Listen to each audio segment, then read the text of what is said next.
1 Pierre. Écrit par Aldens. Introduction. Après avoir constaté l'importance de 2 Pierre chapitre 1 versets 3 à 11, je me suis senti poussé à lire 1 et 2 Pierre de manière plus approfondie. J'ai demandé au Père d'envoyer le Saint-Esprit pour me guider dans la vérité du texte. Tout en lisant, j'ai examiné le sens du texte à l'aide du United Bible Society's Translators Handbook on the First Letter from Peter, du dictionnaire théologique du Nouveau Testament, d'un interlinéaire grec-anglais, de la perspicacité que Dieu m'a donnée et d'autres ressources. Je n'avais pas l'intention d'écrire un autre livre, mais ce que j'ai trouvé vaut la peine d'être partagé. Le résultat est une version de 1 Pierre qui partage une meilleure compréhension des mots utilisés. Cette meilleure compréhension provient en partie d'une meilleure adaptation à la culture de l'époque, en partie d'une meilleure adaptation au contexte de 1 Pierre, et en partie d'une meilleure adaptation à d'autres passages de l'Écriture. Par exemple, lorsque Pierre exhorte les anciens dans 1 Pierre chapitre 5 verset 1, il les convoque, les appelle à aider ceux qui les entourent. Les anciens ne sont pas simplement des personnes plus âgées, mais des personnes spirituellement mûres. Lorsque les jeunes doivent être soumis aux anciens, ils doivent se soumettre en suivant l'exemple des anciens, de la même manière que les disciples suivent l'exemple de leur maître. Pierre a enseigné comment les personnes nées de Dieu sont censées vivre parmi celles qui ne sont pas nées de Dieu. Son enseignement s'applique à nous aujourd'hui. Chapitre 1. De Pierre, envoyé par Jésus-Christ pour proclamer un message en son nom. À le peuple de Dieu vivant en diaspora, dans le Pont, la Galatie, la Cappadoce, la province d'Asie et la Bithynie, choisis selon le dessein de Dieu le Père et mis à part par l'Esprit pour faire tout ce que Jésus-Christ vous dira de faire et pour être purifié par son sang.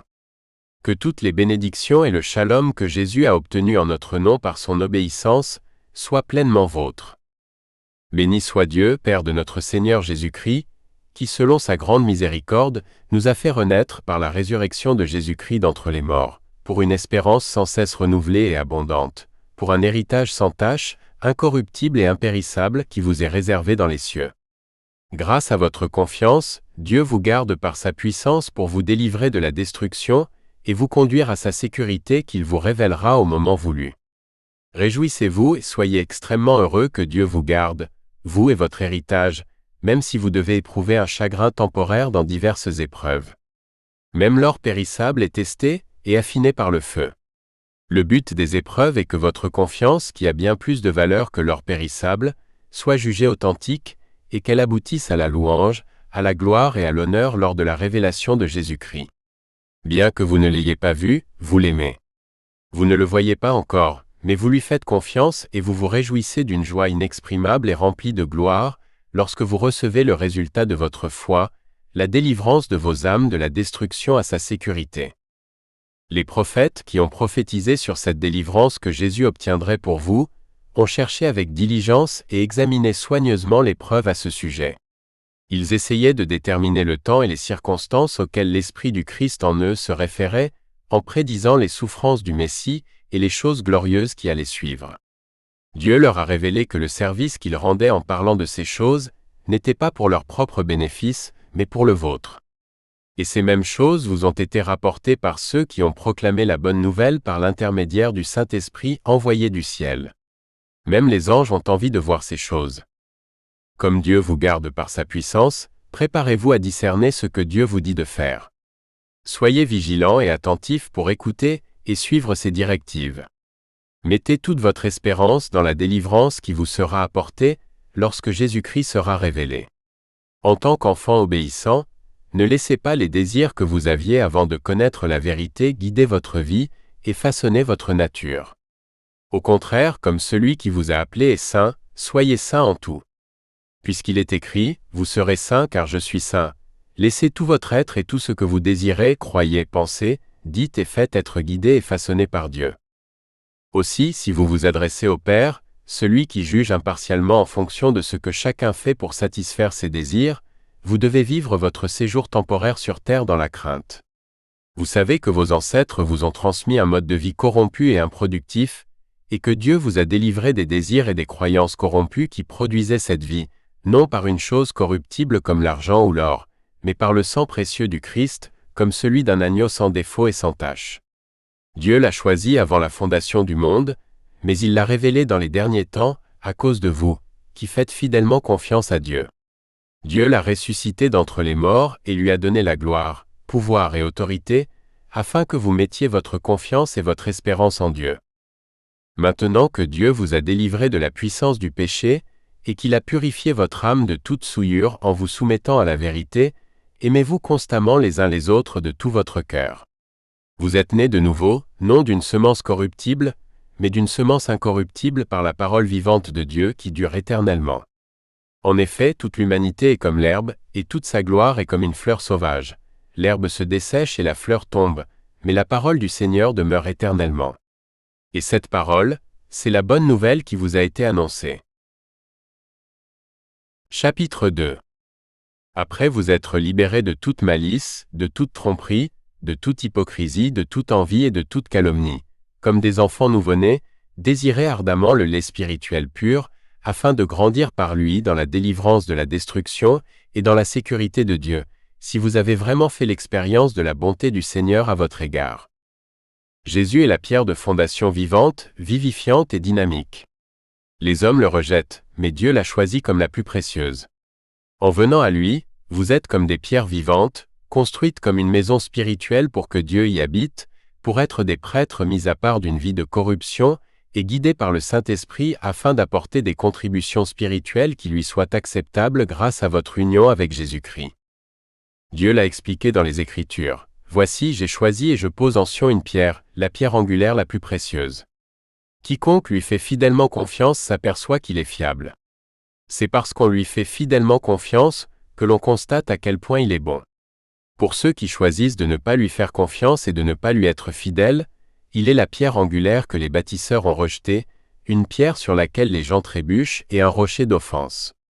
Ils trébuchent parce qu'ils désobéissent à la parole, et Dieu a jeté l'opprobre sur tous ceux qui ne lui font pas confiance. Mais vous êtes une humanité nouvelle, choisie par Dieu pour être un sacerdoce royal, une nation sainte, un peuple qui lui appartienne en propre, afin de proclamer la bonté et la vertu de celui qui vous a appelés des ténèbres à son admirable lumière. Autrefois vous n'étiez pas un peuple, mais maintenant vous êtes le peuple de Dieu, le peuple né de Dieu. Autrefois vous n'aviez pas reçu la miséricorde, mais maintenant vous avez reçu la miséricorde d'être devenus de nouvelles créatures et de participer à sa nature. Bien-aimés, vous vivez comme des résidents temporaires parmi des personnes asservies par les désirs corrompus de l'ancienne humanité, tout comme vous l'étiez auparavant. Les désirs corrompus font la guerre à votre âme, c'est pourquoi vous devez vous en libérer. Veillez à ce que tout ce que vous faites découle de l'abondance des désirs et des croyances pieuses que vous avez dans votre cœur. Si vous faites cela, même si les païens, l'ancienne humanité, parlent de vous comme de gens qui font le mal, ils verront que votre façon de vivre est bonne, et seront inspirés à vivre comme vous, et à reconnaître la bonté de Dieu lorsqu'il viendra délivrer son peuple de la destruction. Accomplissez le dessein du Seigneur en vous soumettant à toute autorité humaine, qu'il s'agisse de l'empereur suprême ou des gouverneurs qu'il a nommés pour punir les malfaiteurs et féliciter ceux qui font le bien. Car la volonté de Dieu est qu'en faisant ce qu'il vous dit de faire, vous fassiez taire ceux qui ne perçoivent pas la vérité. Soumettez-vous comme des personnes libres. Ne laissez pas votre liberté servir de justification au mal. Soumettez-vous comme des esclaves de Dieu. Honorez tous ceux qui méritent d'être délivrés de la destruction. Aimez tous les autres membres de la nouvelle humanité. Craignez Dieu. Reconnaissez le roi et son autorité. Serviteurs, soumettez-vous à vos maîtres avec respect, non seulement aux justes et aux doux, mais aussi aux injustes. Car Dieu félicitera ceux qui gardent une conscience pure à son égard, en faisant ce qu'il leur dit de faire, et en supportant le chagrin de souffrances injustes. Quel genre d'éloge Dieu fait-il lorsqu'une personne est affligée parce qu'elle a péché? Mais Dieu vous félicite si vous souffrez, et supportez le chagrin lorsque vous faites ce que vous devez faire. Dieu vous a appelé à souffrir pour délivrer les autres de la destruction, parce que le Christ a souffert pour vous délivrer, vous laissant un exemple à suivre. Jésus n'a pas commis de péché, et n'a pas trompé. Quand les gens disaient du mal de lui, il n'en disait pas en retour. Quand il souffrait, il ne menaçait pas, mais continuait à se confier à celui qui juge avec justice. Vous étiez égarés comme des brebis, mais vous êtes revenus au berger et au surveillant de vos âmes. Ne pas se rebeller contre l'autorité. Suivre les règles. Provoquer un changement par une conduite honorable et de bonnes actions, des prières et des requêtes. Lutter contre les principautés et les pouvoirs spirituels. Prier pour ceux qui détiennent l'autorité. Chapitre 3.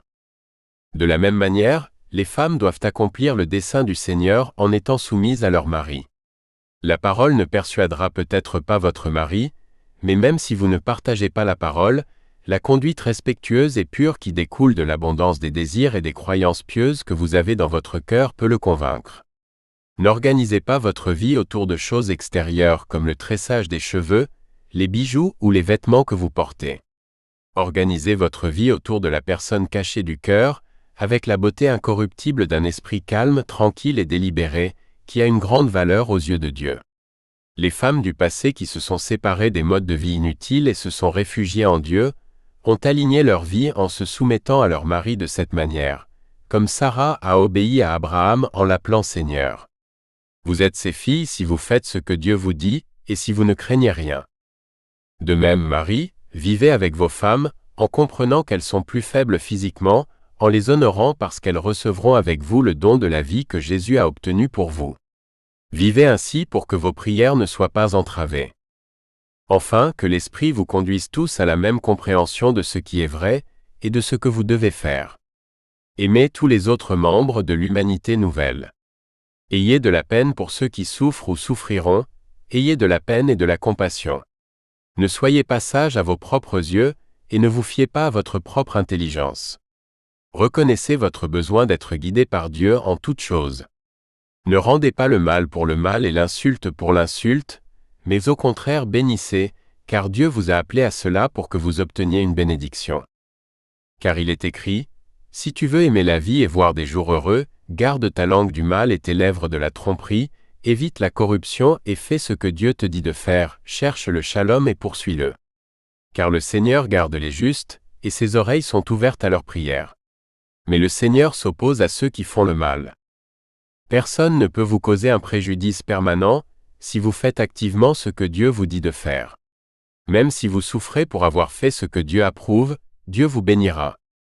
Vous devez rester calme et ne pas avoir peur ou être troublé si des personnes vous menacent.